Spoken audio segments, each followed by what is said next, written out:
Ho fatto un tampone perché avevo alcune linee di febbre e sono risultato positivo al coronavirus. Sono quindi costretto a stare in casa fino a quando il tampone sarà negativo. Io sto bene, a parte qualche linea di febbre di stamattina, ma ora già è scesa. E il mio percorso continua.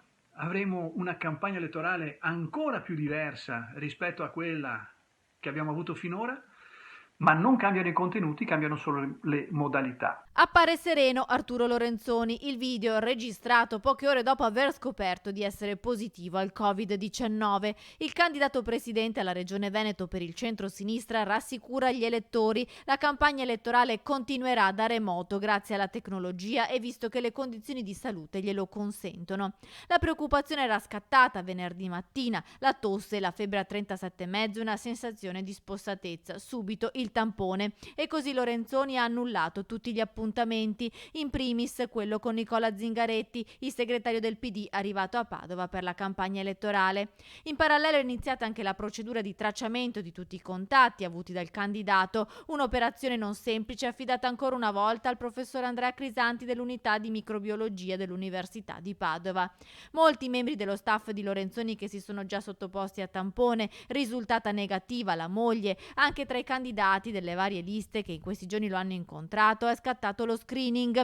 Negativi sia Marco Carrai che Elena Ostanel e anche il candidato sindaco per Venezia Pierpaolo Baretta, che in via precauzionale si è messo in autoisolamento. In queste ore si sottoporrà a tampone anche il segretario regionale del PD Alessandro Luigi Bisato, che nel frattempo ha sospeso tutti gli appuntamenti elettorali. Io raccomando veramente a tutti quanti di essere cauti, di avere una precauzione in più di quelle che ci vengono suggerite, perché evidentemente il virus si riesce a trasmettere anche con modalità che non riusciamo a conoscere. Io ritengo di essere stato cauto, di non avere avuto comportamenti rischiosi, ma evidentemente in qualche modo sono stato contagiato.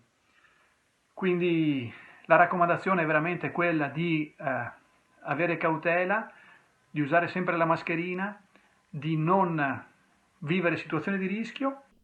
Gli auguri a Lorenzoni sono arrivati da tutta la politica veneta, a partire dallo sfidante Luca Zaia. Oltre alla campagna elettorale, la politica esiste la vita reale, per cui esprimo all'uomo Arturo Lorenzoni la mia vicinanza e gli auguri di una pronta guarigione. Visto che il piano di sanità pubblica prevede l'isolamento fiduciario, ha scritto Zaia, mi sembra al minimo annunciare che rinuncio a tutti gli spazi televisivi che la campagna elettorale prevedeva per me. Subito la risposta social di Lorenzoni: ringrazio Zaia per la solidarietà e il suo gesto.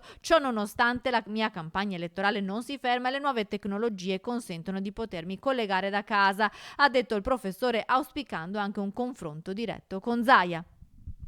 E grazie a tutti quelli che mi stanno sostenendo, sono convinto che si farà bene.